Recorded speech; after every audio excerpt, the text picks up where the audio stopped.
Hello, everybody. My name is Beckwith, Paul Beckwith, and of course, this is my better half, my sidekick, Newton, Sir Isaac Newton. And I took a bit of a break from videos, as you may have noticed. I think it's the record length of time when I haven't filmed a video in years, which is a couple weeks. So, what I want to do is I've got way too many tabs open on my computer, so each one of them is an article, something climate related. So I'm just going to go through some of the things that I've learned in the last little while. So this is kind of like a, call it climate trivia, or, climate change caused, events or whatever. Anyway, and that way I'll clear the tabs because we're coming up to the climate conference, the COP30 in Brazil. It starts on the 10th, which is next week, runs for 2 weeks. I'm not going this year. It was very, so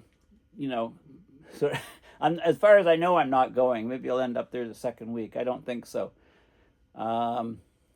Anyway, I have attended 6 or 7 COPs in the past, so there are, one thing that's for sure is there's a lot of reports coming out now, almost every day, extensive reports. There's one on sort of the Arctic report card, and there's other ones on tipping points and so on. There's loads of work being done. Lots of organizations are putting out their climate reports for this conference. So I'll be going over those. There's lots of material to cover, but let's go through and let me show you sort of a smorgasbord of climate stuff that I've been looking at in the last little while. Okay, so Newton's off. Okay, so this is my YouTube channel. Please subscribe if you're not presently a subscriber. Let's get this number up to 50,000. I'm not at the level of Joe Rogan, but who knows? Maybe I can, start getting higher. So let's talk about the climate. So we've had this massive Category 5 hurricane just went through the Caribbean, devastated areas of Jamaica. Imagine an EF5 force winds. Imagine EF5 force winds like tornado, top end tornado winds, enhanced Fujita scale 5. Imagine that in an area 20, 30 miles wide. Well, that's what this hurricane did to Jamaica. Category 5 winds when it hit, and there's a lot of question as to whether the Saffir-Simpson hurricane wind scale is valid anymore, the way the present scale is graduated, because it's open-ended for Category 5. And if you follow the changes in wind speed to go from Category 1 to 2 to 3, all the way up through 5, you'll see that we're way in the Category 5. In fact, there needs to be, an upper limit to Category 5 and have a Category 6 scale, and we would get a few storms in this Category 6. Melissa being one of them. Okay, so this is actually a peer-reviewed research article from last year, The Growing Inadequacy of an Open-Ended Saffir-Simpson Hurricane Wind Scale in a Warming World. We're getting more intense tropical cyclones. The open-endedness of the scale just isn't working. It's problematic. So they looked at having a 6 category. I've talked about this in the past. I've done videos on this. Is it time for Category 6? So basically it is, the water is getting a lot warmer, and that warmth leads to higher and higher evaporation rates of ocean water, leading to higher and higher water vapor levels and condensation levels, and there's more and more energy in the atmosphere in these storms. So it's time to it's time to move up, basically, to having a Category 6. That's what this article says. Now, I'm not going to provide links because look at all these tabs. I've got huge numbers of tabs. You can just, if something perks, your interest, you can just easily find it, with Google, AI searches, etc. So I just want to bring this stuff to your attention. So I'm just going to shut these tabs as I go through. So this was another article, PNAS, commentary, Michael Mann. In this case, Category 6 hurricanes have arrived. And, he talks about, by any logical extension of the existing Saffir-Simpson scale, we need to have something better, more intense in Category 5, these strongest storms, these superstorms. Okay, so he goes into the arguments of that, some of the reasons why we need to do this. Okay, so that's interesting. What's happened in Iceland? Iceland just found its first mosquitoes. Why is this significant? Well, they haven't had mosquitoes in Iceland before. It's warmed up so much there. There's more humidity, right? We're getting mosquitoes. They've just appeared in Iceland, okay, for the first time.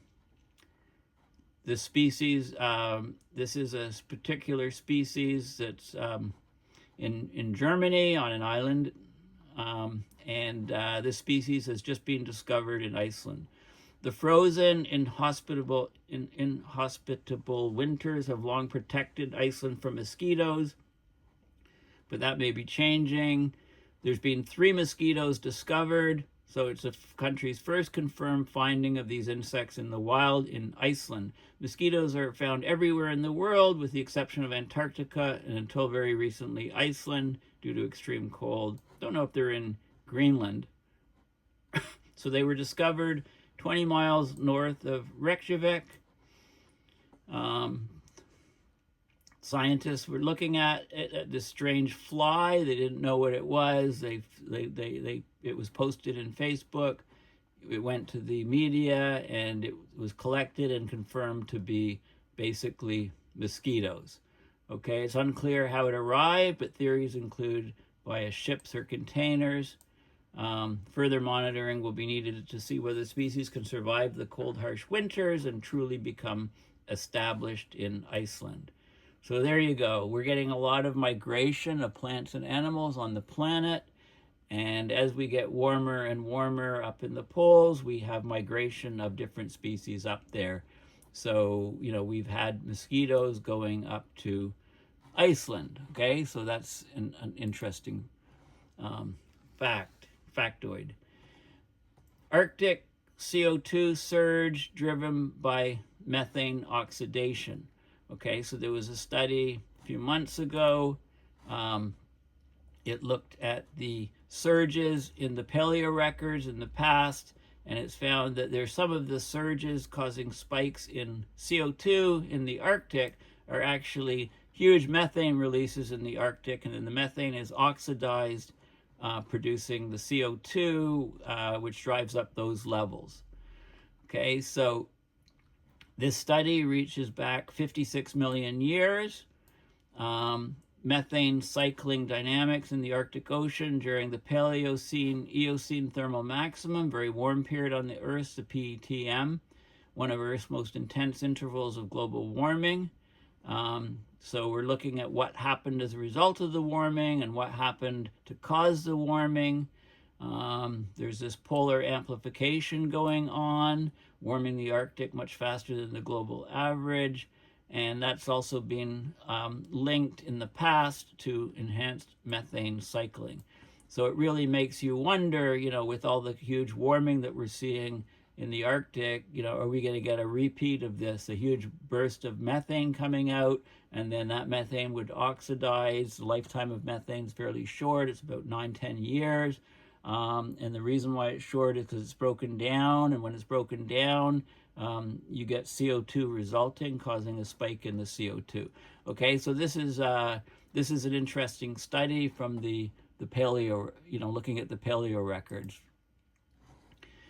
CO2 from wildfires is increasing. We're getting more and more wildfires. As we get droughts in northern boreal forests, we're getting more and more combustion of these forests, and that, of course, if you burn the wood, you release the carbon that's embedded in the trees and the plants, and you get CO2. It's just like burning fossil fuels. You're burning wood in this case.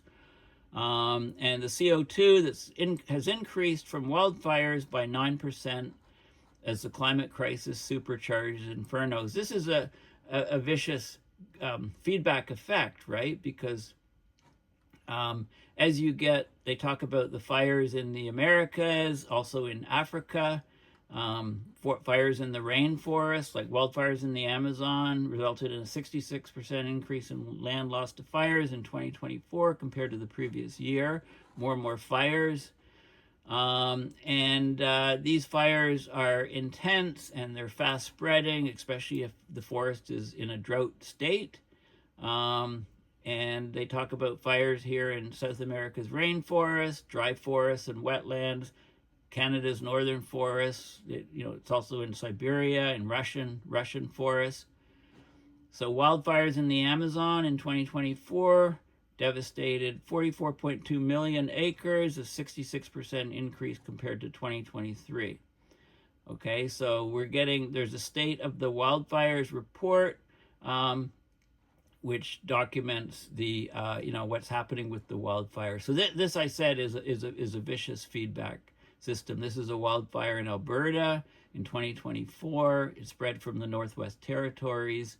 So we're getting fires at higher and higher latitudes in the far north, and not only do you get the wildfires in the boreal forest, but as you get even further north, you can get fires burning in the vegetation on the ground.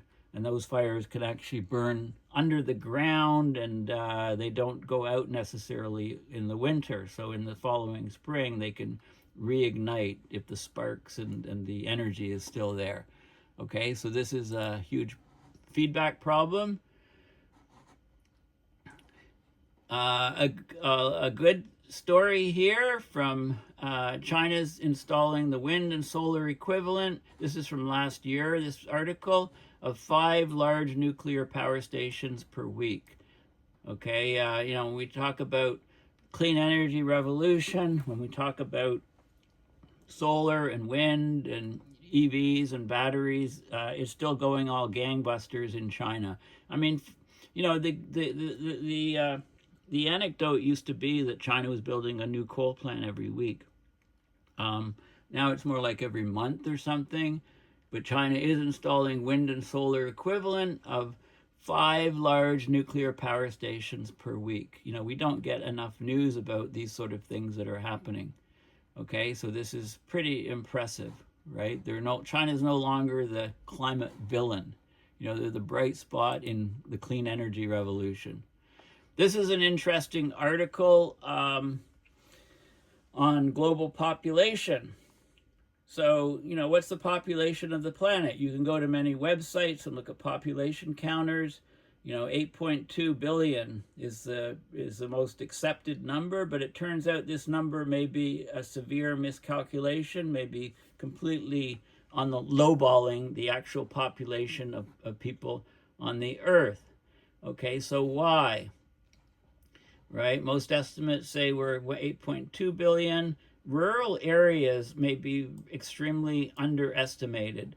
So how did they do it? It was an interesting analysis. There were 300 rural dam projects across 35 countries. Okay, so they built dams on rivers, and they blocked some of the river flow, and they brought the water up to cover the land around the dam over extensive areas. Well, clearly, people that were living in those low-lying areas along the river got flooded out, had to move, and would get insurance coverage and so on. So they looked at population movement, in this case, between 1975 and 2010. And they found that the number of people that they thought were in those areas was completely lowballing it. It was nowhere close. The number of people that actually moved when the water came up from these dam flooding projects was much, much higher. So we're just completely wrong with that 8.2 billion number. But by how much? That's the question. Okay, well, we're basically the most successful mammalian species in Earth history. It's not even close. We're on every continent, all these adverse conditions. We outnumber. The second place contender of population mammals is the rat. Okay, we outnumber rats by at least 1 billion. But our population looks like it's being vastly underreported. So this was a study in Finland, published in Nature Communications, and they found that the population in the rural areas is much higher than is on all of the global population data sets right now. And how much, well, rural populations have been underestimated by between 53% to 84%. That's a huge amount. Okay, so, if half the population is in cities and half is in rural areas, right? Or, maybe it's 60% in cities right now. Anyway, there's a lot of people in rural areas, and just from around the dam sites, we've completely underestimated the numbers. If that carries across all rural areas, we're talking about, half to 84% of a number that's maybe, call it conservatively say it's a third, 3 billion people. So we add another 1.5 billion, we could be close to 10 billion. Is that true? Instead of 8.2 billion? I mean, this needs to be looked at by other groups and studied in different ways, but there's various population totals calculated by organizations like World Pop, GWP, Grump, Landscan, and GHS Pop. And those are all probably lowballing population because they're not accounting properly for the number of people in rural areas. Okay, so this is just one study, needs to be looked at in more detail. This is the paper, this is a paper that was actually published March of this year. Global gridded population data sets systematically underrepresent rural populations. Okay, 307 dam projects, 35 countries, a huge bias, and they compared it to all these different data sets. So bias of 53% too low, 65%, 67, 68, 84% for these different population databases. They were all underrepresenting by at least 50%, some as high as even 85%. Okay, so this is, an extremely important finding. Australia. Okay, if you live in Australia, you know all about this. But if you don't live in Australia, you probably don't know about this much at all. I mean, it's in the southern hemisphere. It's a long way from, us northern hemisphere, humans. But they've had a toxic algae bloom. It's been blighting South Australia, and it could eventually pose a global threat. So there's an algae. It's just been identified as Carenia cristata. It's killed about 1 million animals in Australian waters in one of the biggest algal blooms ever seen. Okay, it could harm marine life elsewhere. This is an article just from a couple days ago. Okay, so there's lots of fish kills. So over the past 8 months, a vast and deadly algal bloom in South Australia. It's ravaged over 20,000 square kilometers, killed an estimated 1 million animals from more than 550 species, and it's had widespread impacts on human health. Ecological disaster.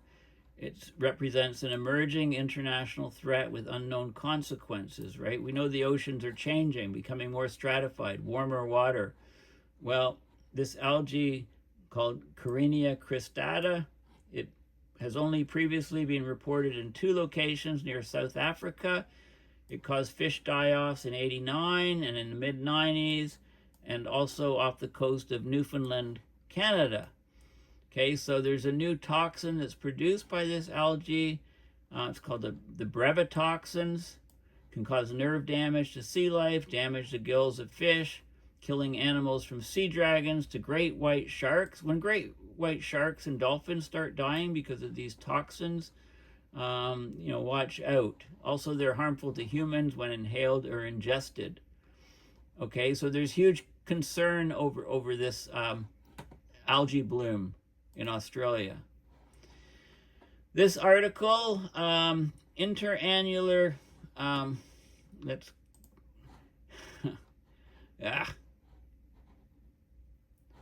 what's going on here? My computer's crapping out. PDF. Okay. Did I already have this here? No. Interannular influence of Antarctic sea ice on southern hemisphere stratospheric tropospheric coupling. Well, in the last few years, Antarctic sea ice dropped off a cliff, right? This has huge implications. And what we're seeing is that actually atmospheric coupling between the lower atmosphere, the troposphere, and the stratosphere is being influenced by the sea ice. Okay, so low sea ice in southern hemisphere winter amplifies planetary wave propagation, weakens the polar vortex. So it's influencing the atmospheric circulation patterns, the lack of sea ice. And this is a huge problem. Okay, the whole climate system, the whole circulation system, the way heat is transferred around the planet, is the way the polar vortex forms and the strength and the effects on the jet streams. All of this is changing. So this is a very important new paper, open source, on how the stratosphere troposphere coupling is changing because of the lack of sea ice. Okay, I'm not going to go in details further than that. Climate science for 2050. This is a in Frontiers in Climate. Lots of authors, and basically talks about, this is a good overview on the functioning of the climate system, physical, dynamical, biogeochemical feedback processes. Today, climate science is at a crossroads with new and urgent demands arising from the needs of society to deal with future climate change. I mean, temperatures are spiking up. You know, our ability to survive, let alone thrive on this planet, is being severely subject to extremely high risks.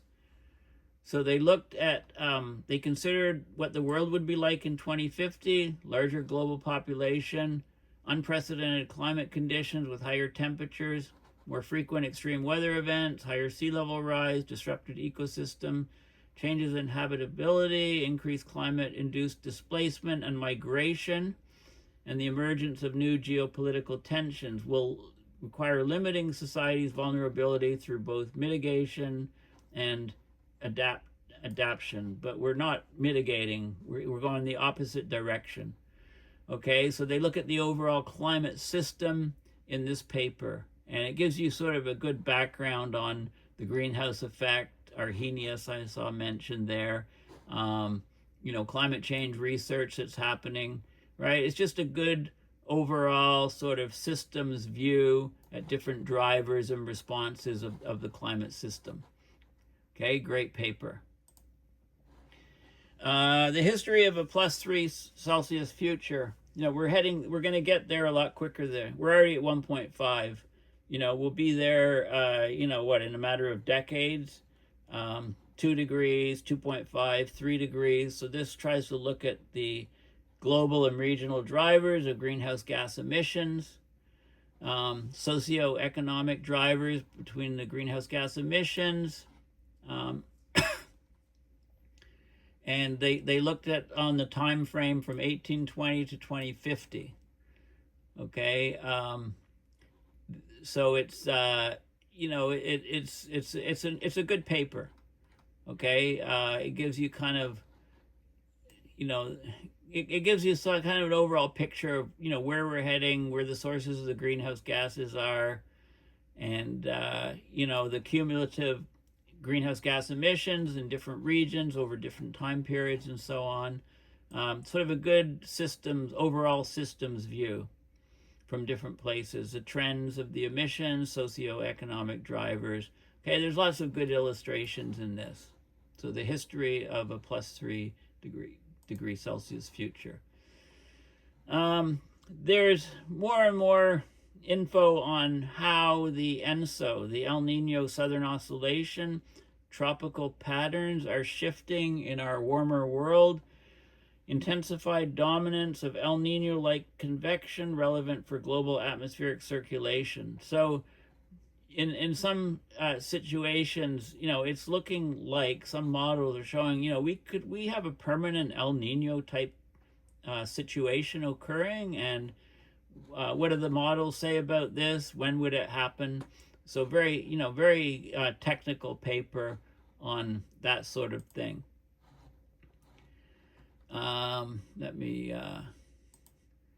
Okay, so blue sky, I'm showing here. I tend to go to climate papers on blue sky. There's loads of journal articles and so on, which often feeds me information which then I can present to you.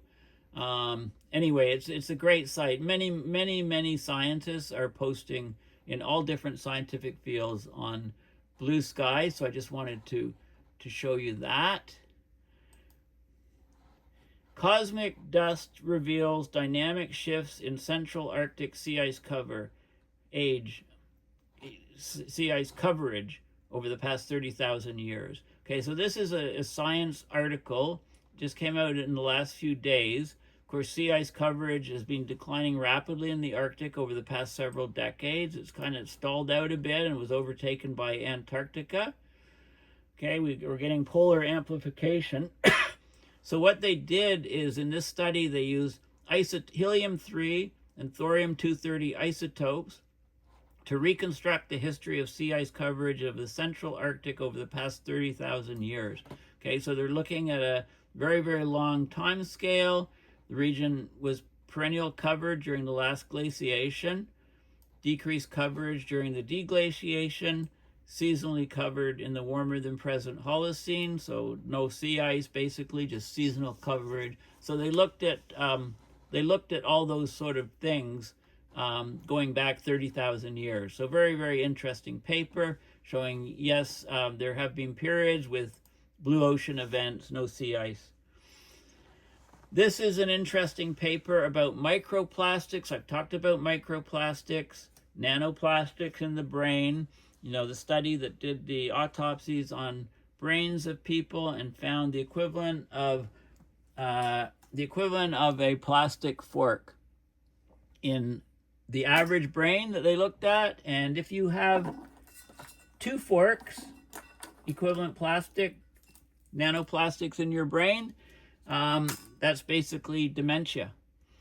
So, as we continue to load our environment with plastics, of course, there's a lag from the plastics going in the environment to when they're broken down by abrasion into little microplastics or nanoplastics. But then when those get through the blood-brain barrier, which they can do, into the human brain, are we going to have a population of zombies where, like, say, half the population is demented in 2-3 decades? Okay, those are important questions to ask.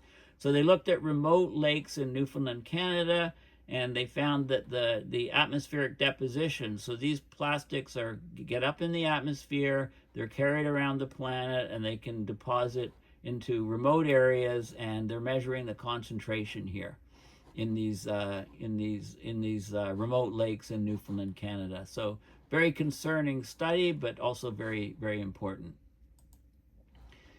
Indicators of Global Climate Change 2024, annual update of key indicators of the state of the climate system and human influence. This is a review paper, which loads of authors, and it kind of, it was published in, basically in the spring to revised in the summer of this year, and it's an update on what's happened. These are annual type reports that come out every year, so it updates the state of the climate system as of the end of 2024. Okay, 40-page paper, lots of details in there for people. Geometrically driven selective transport of microplastics across atmosphere land. This is another paper on how the microplastics are being transported. They're so tiny, plastic's light. They're carried by jet streams carried by windstorms, etc., get up into the atmosphere, circle around, and then they're deposited basically anywhere on the planet. So another paper on that. This is interesting. How do we sleep while our beds are burning? High ambient temperatures are associated with substantial sleep loss. Okay, we know how important sleep is to human health. This is a study from Australia, and it found that when there's high temperatures, it makes sleeping much more difficult, and it actually quantifies how much more difficult for different temperatures and humidities. Okay, so there's a lot of negative health effects, including heat stress, injuries, and accidents, poor mental health. Sleep loss may contribute to these adverse impacts. Okay, so they looked at a global sample of sleep tracker users, 317,758 people. Withings Sleep Analyzer, 116,000 people. Withings ScanWatch, 200,000. Between January 2020, this is a massive study, 165 million nights altogether. That's people nights. Ambient temperatures extracted, and the people wear these devices, which, like I've got a Garmin watch which tracks my sleep. So they're taking data from that globally and looking at how temperatures in the regions are leading to poorer sleep. So this is very important. Probably not too surprising to people that this is happening, but this quantifies it. UN calls for action in 2025 against climate breakdown in real time. Of course, there's loads and loads of articles about the COP30. This is the UN Secretary General saying, making the new year a new beginning.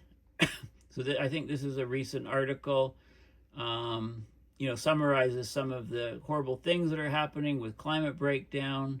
And, we're still... COP29 was a disappointing affirmation of the status quo, and now people are looking to COP30 and so on. So this is just an article talking about the upcoming COP, really. AMOC stability, crucial question. Towards an integrated framework on AMOC stability, combining theory, observations, paleoclimate records, model simulations, and AI. Okay, so this is a paper from China looking at the AMOC. Of course, if you look at tipping points, everything kind of relates back to the AMOC. So there's a lot of tipping points that could occur, but, if the AMOC shuts down, it cascades and affects about half of all the other tipping points. So it's like one of the key central tipping points. So they look at information on that. This is the AMOC anomaly, Sverdrups, water flow in the AMOC, and how it's projected to change over time in different models and so on. Okay, so they looked at all of those questions, very crucial questions. Declining ocean greenness and phytoplankton blooms in low to mid latitudes under a warming climate. Of course, marine phytoplankton are crucial to oceanic ecosystems, yet trends in their activity, we can detect the chlorophyll from space. There's an ocean chlorophyll A data set, and basically it's showing widespread decline in ocean greenness. So this would be less phytoplankton. Okay, chlorophyll A concentration decreasing at a rate of per year, decline steeper in coastal regions. Okay, so this is a problem. These trends are predominantly driven, rising sea surface temperatures are harsher on phytoplankton. There's ocean stratification, so we don't have nutrients cycling upwards from below, right? The nutrients upwelling is suppressed, that limits phytoplankton growth. So these are cycles that are extremely disruptive because it means that the carbon sink of the ocean is decreasing significantly. Derailment risk. A system's analysis identifies risks which could derail the sustainability transition, right? So this is a paper about looking at different tipping points and things that could derail the climate system. As dreams of 1.5C melt away, net zero's reckoning is overdue. Okay, people's inability to see past net zero shows it's no longer fit for purpose. So the whole way that we're framing net zero and so on is problematic. You know, we're rising at much faster temperatures. So very interesting article on Technosphere Earth. Globally representative evidence on the actual and perceived support for climate action. Okay, this is an interesting paper on people's views on climate change, and people think that others are going to take care of the problem. People perceive that others are dealing with climate action, but the actual work is much less than people think. So there's a big gap there. There's a perception gap, right? And that poses a lot of challenges, you know, the way people think about climate. Engineering and logistical concerns add practical limitations to stratospheric aerosol injection strategies. There's more and more papers coming out about using the reflective aerosols in the upper atmosphere, stratospheric aerosol injections, or SAI, to limit incoming sunlight to counter climate change. Okay, so there's a lot more work, a lot more research, a lot of entrenched positions of people. This is just one of the reports that talks about it. I think you know my view. The three-legged bar stool. Slash emissions, pull CO2 and methane out of the atmosphere. Second leg. Third leg, solar radiation methods like stratospheric aerosol injection to cool the planet. I think all these things are going to be vital. And there's a new book. It's called Climate Obstruction, A Global Assessment. John Cook's involved, one of the founders of Skeptical Science, now at University of Melbourne. The book is called Understanding the Political and Psychological Roots of Climate Misinformation and Its Impact on Public Opinion. The book's open access. You can download it from various places, which I've done here. This is a website, Climate Social Science Network. The book, Sabotaging Climate Action Around the World. And I haven't read it yet. It's 433 pages. But it's chock full of stuff on, you know, what's been happening to obstruct action on climate change.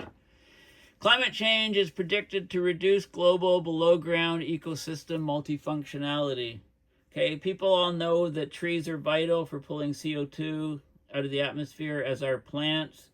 What people don't know is that in order for trees to pull CO2 out of the atmosphere, they have to have a vibrant ecosystem with fungus on their root system.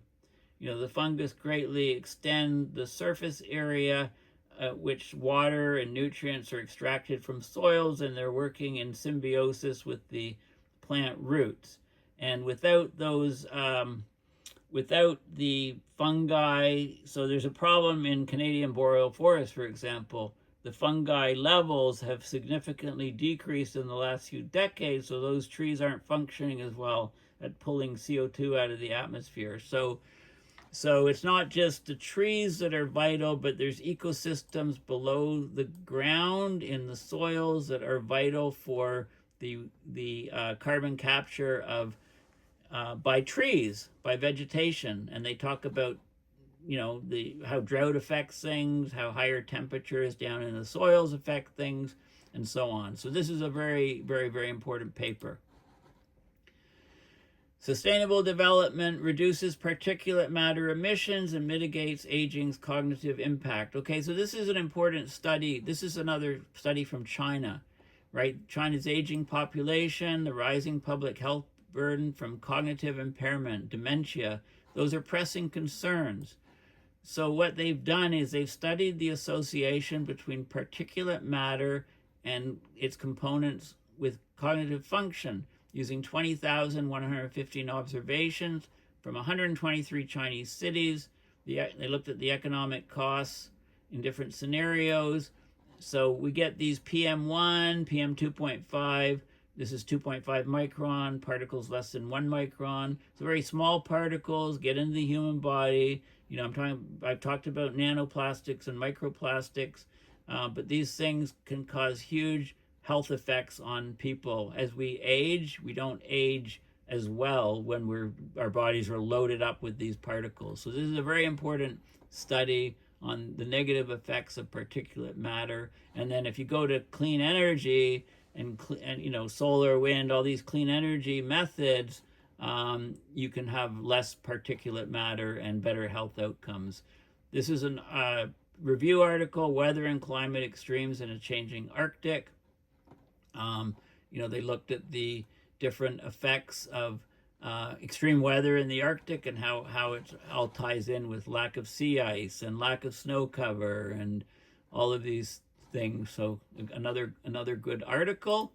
I'll move along because I don't want to go forever with this video. Almost 1 million Canadians have serious climate anxiety, study suggests. Well, there's over like 40 million people in Canada. I'm surprised it's only 1 million. What about the other 39 million? You know, climate anxiety, it can affect sleep, concentration, normal daily functioning, right? So this is a CBC article. They talk about a wildfire outside of Halifax. A new study estimates climate anxiety is so severe it disrupts sleep and everyday functioning for nearly 1 million Canadians. They talk about Greta Thunberg, spoken about it at age 11, was so depressed about climate she stopped talking and eating and lost 10 kilograms in 2 months.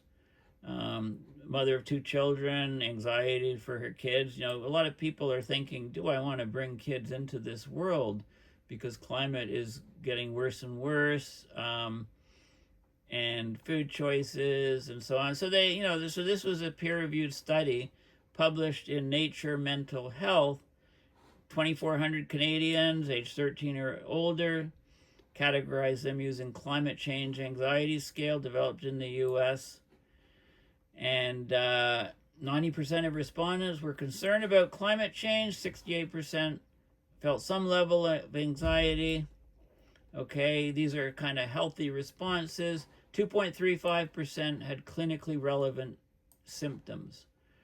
Okay, so this is, you know, climate is affecting people in a big way. It's affecting young people, old people. It's affecting everybody. Okay, they talk about therapists that are trained to talk about climate anxiety, climate cafes, climate protests, how, you know, different action items can actually, you know, help. Okay, so that's another interesting article. Prevalence, magnitude, and distribution of climate change anxiety in Canada. This is the study that looked at, you know, that analyzed and teased out these things. Society's resilience to a total loss of agriculture. Well, I'm not sure. I mean, this was a physics article submitted. I don't know. I mean, if we have a total loss of agriculture, yeah, we're not eating. We're not going to be that resilient with a total loss of agriculture. So, you know, they looked at the numbers of this. Assessing the performance of solar radiation management, geoengineering simulations. So they did a lot of studies on solar radiation management. So this is another paper on it. I mentioned there's loads and loads of papers coming out on this topic. I think it's vital. We're just going to start doing this at some point in the near future. The Case Against Climate Doom, an economist's guide to climate optimism. There you go. When you're not feeling very optimistic, you can read, you know, what an economist has to say about how to be optimistic about climate. And this is open source, so you can actually download this book and read all about, you know, how you can counter climate doom based on what this economist is saying. Americans experience a false social reality by underestimating popular climate policy support by nearly half. So many people in the public, including in America, they think climate policy is important, but they think that people don't care about it. They're too negative about it. Okay, and this is a study from a few years ago. So it's a false social reality. People are worried about climate change. They want climate policy, yet it's being politicized so much. It's like, don't talk about this. Ocean floor off Nova Scotia is warming twice as much as the surface. Okay, so we think of ocean warming being at the surface, but the heat's going deep down into the ocean. And in fact, the ocean floor in this region off Nova Scotia was warming twice as much as the surface. So what gives with that? It affects fisheries. Where's the water coming from? There's a 2025 Ocean State report where there's some papers in there about this very phenomena. Ocean State report. This is the Copernicus report. You can download this report, and it comes out each year. And this is the report, 155 pages only. So, if you read everything that I'm suggesting in this video, it's a lot of work. Or you can just watch my videos and then, go from there. Antarctic ice sheet tipping in the last 800,000 years warns of future ice loss. Okay, well, they did a study. They went back 800,000 years, looked at the waxing and waning of Antarctic ice sheets, and they found, hey, things are not as stable as we thought. So very, very important paper. There is an internet. You're lying to me. Let's refresh. What? No internet. What's going on here? Oh, there we go. Don't worry me like that. Okay, here you go. Bad news if you live next to an airport. Travel hubs across Britain, including Heathrow Airport, Gatwick, London City, are set to get even noisier thanks to climate change. Well, how does that work? How do airports get noisier due to climate change? Well, the air is warmer. Warmer air is less dense. So the angle, when a plane is taking off, it can't climb as quickly if the air is less dense. So therefore, it leaves the runway, leaves the airport, and is much lower as it's trying to climb. The climb rate is lower, so it's much lower to the ground. It's passing over large parts of the city, causing it much louder. Okay, so that's basically what's happening. And you can get the peer-reviewed paper. They looked at European airports, they looked at UK airports, and basically sound levels are getting much higher than they were before. They looked at the Airbus, for example, climb rates of different planes, the dB sound level around the airport. And so climate change warming the air, climb rates lower, the planes are much lower to the ground. And this is the peer-reviewed paper, 23-page paper on how climate change, they talk about temperature, pressure data at the airport, the climb angles, the climb rates, the engine noise, and individual days could show values as high as 7.5% higher for the most extreme warming scenarios. So significantly noisier near airports because of the reduced climb rates in warmer air, which is less dense. Okay, bet you didn't think of that one before. Wildfire smoke exposure, mortality burden in the U.S. under climate change. Well, the wildfires are putting a lot of smoke into the air. We're exporting a lot of it to the U.S. from Canada in the summers. They don't like it. But it talks about exposures and health issues, decline, health problems from the wildfire smoke. Simulating pyrocumulonimbus clouds using a multi-scale wildfire simulation framework. Well, when you get a massive fire, you get tremendous heat, you can get tremendous convective uplift, and you have these clouds that are called pyro for fire. They're like cumulonimbus storm clouds, but they're blacker and they're fire generated. And so they simulated how these things, these clouds form from massive fires, and how they travel, and how they're a huge problem, basically.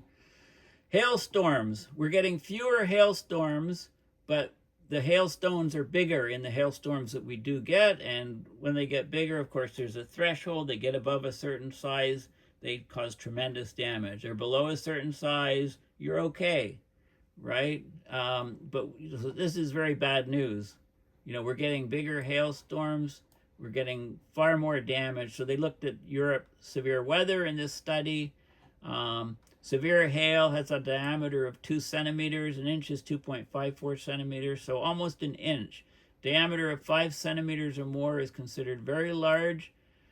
Bigger hailstones cause more damage than smaller ones. Yes, even a small increase in size can, it's a nonlinear, very nonlinear thing. Okay, the decrease has been attributed. This decrease in number of hailstorms is occurring, but the hailstorms are stronger. Hail forms higher in the atmosphere as it warms. Storm updrafts, right, could be weaker, gives more hail more time to melt. So all these different factors in a warming world, more frequent, very, very large hail, basically. So it's an interesting article, and this is the peer-reviewed paper, open source, Nature Communications. Future changes in severe hail across Europe, including the regional emergence of warm-type thunderstorms. Of course, hail is a major threat to agriculture, properties, and people.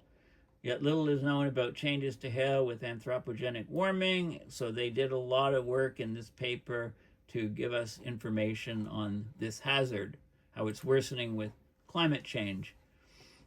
This is another link to the hailstorm article. And onwards, let's keep going. No internet. My internet is problematic. I've never had this. It's not all the tabs that are open. Okay. Climate vulnerability of Earth's terrestrial biomes. Okay. The biosphere, the biomes, how climate change is affecting them. Let's go back here. Direct air capture of CO2 in a electrochemical hybrid flow cell. Okay, so direct air capture of CO2 is becoming a big deal. So this is just a recent paper on CO2 capture. I guess the big question is it scalable? Still having some internet problems. Atmospheric rivers, this is just to remind you about them, why they're causing changes in the weather. Let's go back here. Formation of giant Siberian gas emission craters, right? Probably should talk separately in separate videos about methane. So remember these big, huge craters in Siberia from blowouts of methane. There's an article about that recently.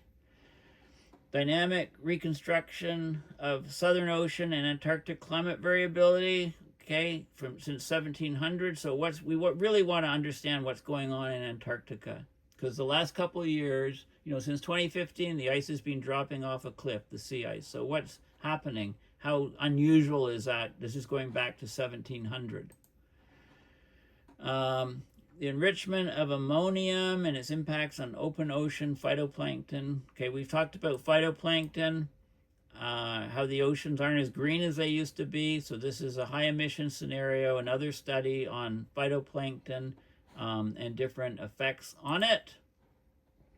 Delayed formation of Arctic snow cover in response to wildland fires in a warming climate. So, we talk about sea ice decline in the Arctic, the albedo effect. Well, snow cover decline in the spring in the Arctic is causing an almost equivalent effect to sea ice albedo changes, and we're getting less snow cover, and it's being delayed because we're getting all this wildfire smoke and ash, which is impacting the chemistry of the atmosphere. So we're getting less snow cover in the Arctic. That's what this paper is all about. A climate data record of atmospheric moisture and sea surface temperatures from satellite. So this is another, lots of papers coming out of China. Lots of peer-reviewed papers. China's going to be leading soon with the huge cuts on climate stuff in the US. They're probably already leading in many different areas.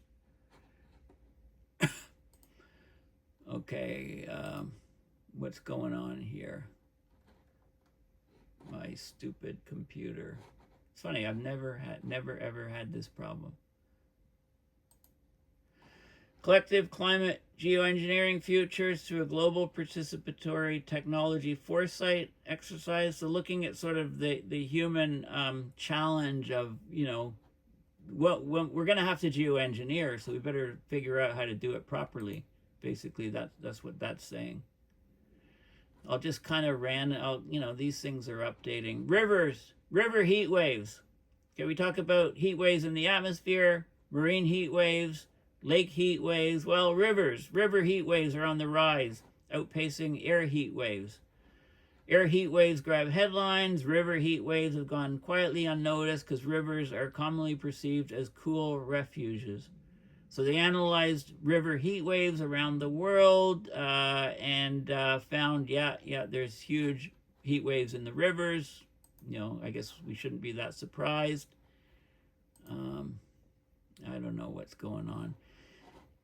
Heat-related mortality in Europe during 2024 and health emergency forecasting. Okay, a paper on that. You know, more and more people are succumbing to heat.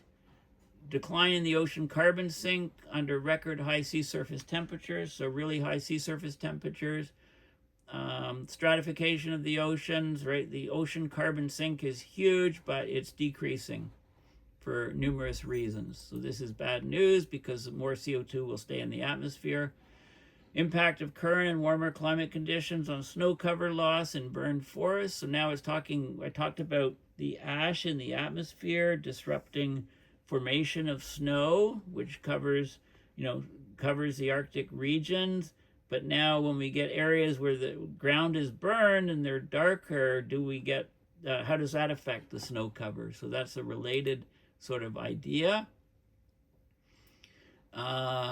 Addressing climate change with behavioral science, a global intervention tournament in 63 countries.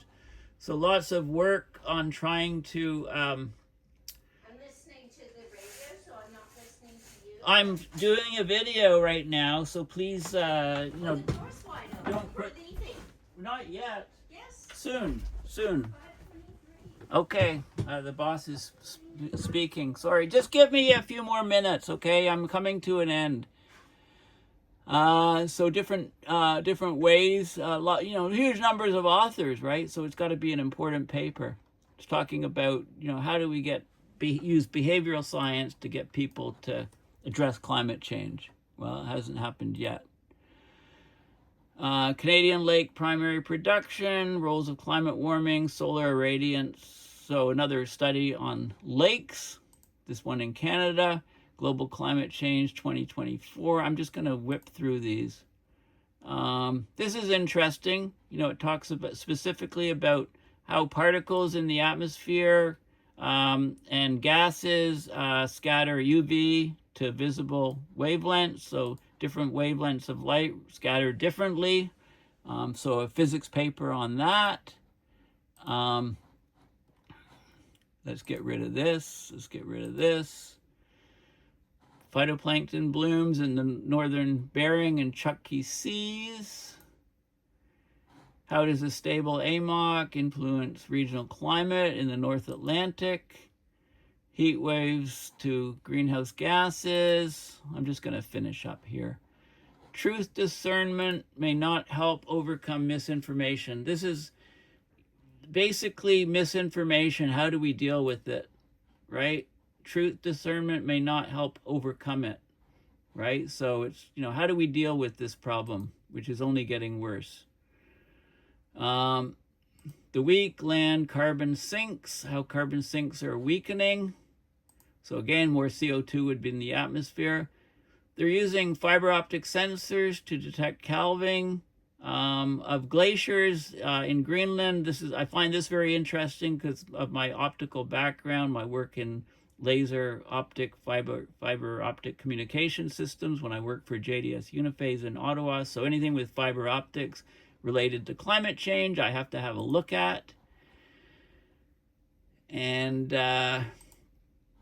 transformative journalisms and the seductive power of imagery in digital climate niche journalism. So images, okay, another sort of image of how social media is affecting things, how images are affecting things. You know, what happens when you can't tell whether an image is real or not? I mean, we're getting into that state.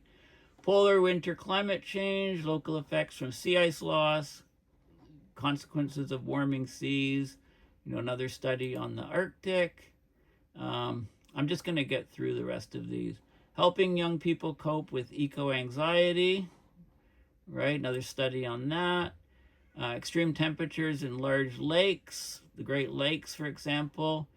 This is an interesting paper, seismic evidence for oceanic plate delamination. So what, this isn't climate, but this is showing that plate delamination is occurring, and in the past it's caused like huge earthquakes. So in 8.5 to 8.7, the Great Lisbon earthquake of 1755, I don't remember that one. 7.9 San Vincent earthquake of 1969. So I just thought it was an interesting earth science paper. Rise in heat mortality in the U.S., extreme heat preparedness and coping for older people. This is an interesting site. You can Google AMOC collapse visualization, and you can look at different models of temperature rise and look at the effects on what would happen to surrounding land areas should the AMOC collapse or shut down or decrease significantly. It's talked about here in this European study, open access study on the AMOC. Like I say, the AMOC information is crucial and vital. Don't forget to follow this guy, Jan Umsonst, to see about his, you know, he posts a prolific amount on scientific papers that have come out recently. Increased frequency of multi-year ENSO, El Nino Southern Oscillation events across the Holocene. So it looked, you know, again, the question is, are we getting more and more ENSO, El Nino events? Antarctic sea ice decline, what's causing the abrupt and sustained Antarctic sea ice decline? Very important. The influence of Antarctic sea ice loss on northern hemisphere cold surges, right? The whole planet is connected, the whole climate system. What's happening in Antarctica, it can affect cold surges in the northern hemisphere. I'm determined to get through this. Amazon rainforest approaching tipping points. Lose the forest to dry savanna. Global Forest Review, excellent review of forests around the planet. This is important. Hungary's oldest library is fighting to save 100,000 books from a beetle infestation. Okay, so there's tens of thousands of centuries-old books. They're being pulled from the shelves of an abbey in Hungary. Beetles are starting to eat through these books. It's a 1,000-year-old abbey, UNESCO World Heritage Site. They're having to take these books out, go through them page by page, make sure that the beetles that are burrowed in them are killed. It's a drugstore beetle known as the bread beetle. It's warmer, humidity is different, so these things are infecting books and destroying history in Hungary's oldest library. So climate is everywhere and affects everything. This